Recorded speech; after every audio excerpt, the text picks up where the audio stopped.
Hello and welcome to Tom's Family Worship. Today we are going to look at the second part of Faole's journey. Have you ever listened to any of the Bible stories and thought, wow, that's an amazing miracle. Why doesn't that happen today? If you've wondered that, then today's story is for you. Thanks for joining me today. I'm Tom Gearing, and this is Tom's Family Worship. On Wednesday, we left Faole after he had settled in the missionary's compound where he had learned to read and write. After a while, Faole wanted to move back out into the mountains, and so he took his wife and his kids, and he moved to a small village called Maibaiki. In Maibaiki, he set himself up as a teacher and a helper. The people of Maibaiki loved Faole very much. He was their beloved teacher. He helped them build a new village and even erect a church. People from all around would come and gather as they would sing songs and encourage one another from the Bible. However, not everyone appreciated these changes. There was a village just next door of Maibaiki, and those people thought that it was not safe to abandon their old worship practices. They felt like it would anger the spirits, so they thought, we don't want any part of this. Well, one day out of the blue, their chief died suddenly, and nobody even knew why. They sat around and debated the reason, and finally they decided that the spirits had invoked a curse on him. And so they called for their medicine man who would go through their procedures to figure out how to lift this curse from the village. They finally decided that the blame lay with the villagers of Maibaiki. These villagers were responsible because they had forsaken their old customs and practices, and the only way that they could lift this curse was to kill Faole. So they got all their fighting men together, and they got all their arrows and tipped them with stones, and they got their spears all sharpened, and all together they were 50 warriors strong. They got their gear, they got their war paint, and in the dark part of the night, they set off towards Maibaiki to catch Faole by surprise and kill him. Not everybody from this village thought this was a good idea, and there was one brave man who, once he heard what they were planning, thought, we better get some help. And so he ran and he ran all the way back to the mission. This was a 2-day journey, and when he finally got to the mission, just before he collapsed with exhaustion, he blurted out that they're going to kill the teacher. And then he passed out. When he came to, he was able to tell his story a little bit more clearly, and he made them understand that all of the men from his village were heading out to kill Faole. And so the missionary and 2 or 3 other boys started down the trail to investigate. As Maibaiki was coming into view, someone came around the corner to meet them. To their surprise, it was Faole. Faole, they said, is that really you? You're not dead? No, he said, I'm all right. Nothing is the matter. Well, said the missionary, we heard that you were killed, and we came to see what happened. Where were you 4 nights ago? I was in my house, Faole said. The missionaries replied, but we were told that the villagers from over the hill had decided to go make a raid on Maibaiki and kill you. How did you survive? Tell us, what happened?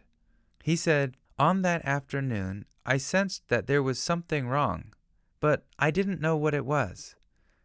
It kind of felt like a strange tension in the air. The people around appeared anxious, and when their chores were done, they went home quickly. I knew that there was something wrong, but I was not able to catch a hint of what the trouble was. But danger was definitely in the air.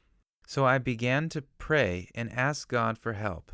I picked up my Bible and I began to turn through its pages, and my eyes landed on Psalm 34:7, which says, the angel of the Lord encamps around those who fear him, and he delivers them. Well, there it was, right there in God's book.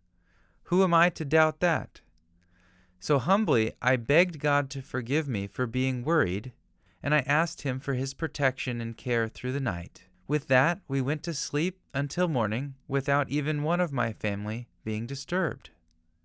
At this story, the missionary was perplexed, and he thought, I better go and see what happened. He traveled over the hill to the village to find that village in chaos. The men were angry, and they were stomping around the village while the women were laughing at them and making fun of them. When the missionary couldn't calm them down enough to get a story. Finally, the headman reluctantly admitted that he and his fighting men had gone to my Baiki to kill Faole.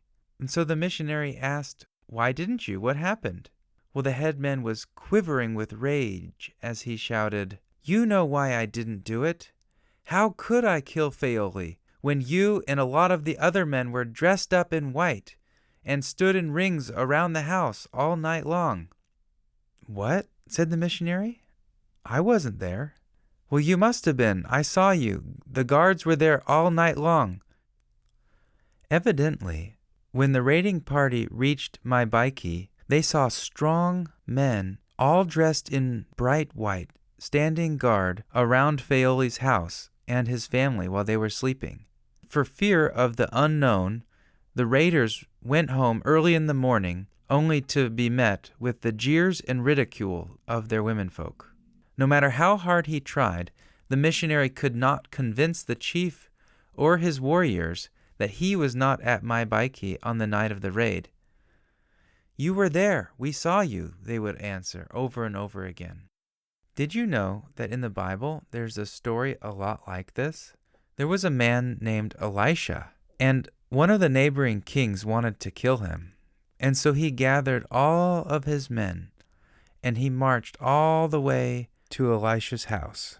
When Elisha's servant saw the army, he was terrified. He said, Master, we need to run away. But Elisha smiled and he prayed, Lord, open my servant's eyes.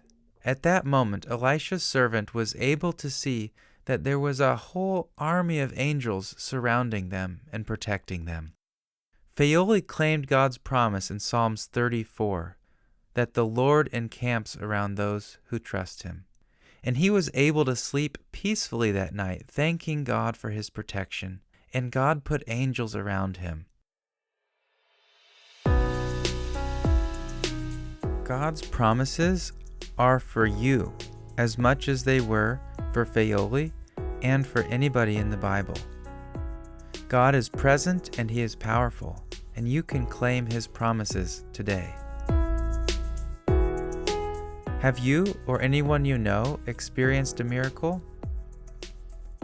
What promises from the Bible do you hold on to? I'd love to hear your story.